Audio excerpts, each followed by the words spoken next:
กระดูกตะคำนี่เอง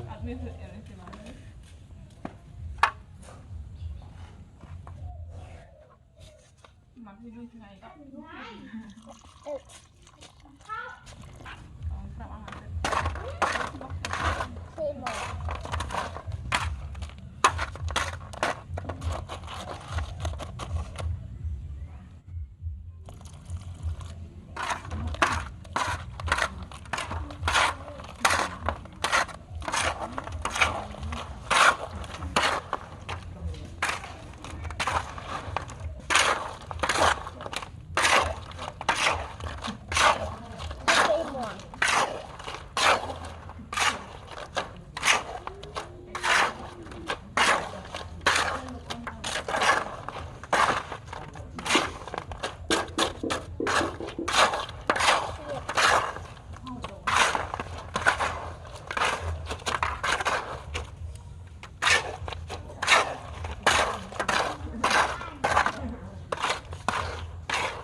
ขัดมองหัวมือปุ๊บ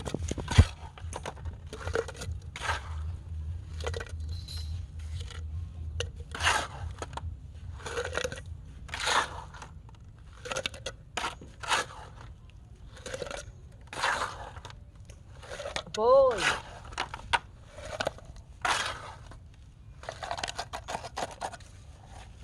อินคิดว่าอะไรอินเด็กกินได้ไม่มากกันให้ร้อยเมตรโอ้ยชั่วหนึ่งเนี่ยไปจะชั่ว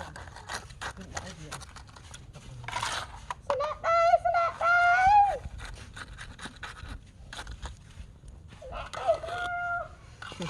ง่ายแบบมันติ๊กเลย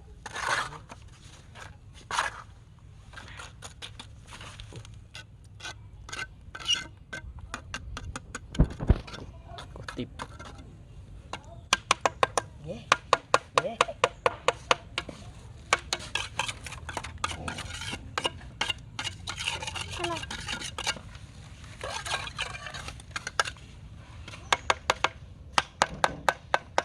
มึงไหนเนาะมันนี่นี่เสร็จเลย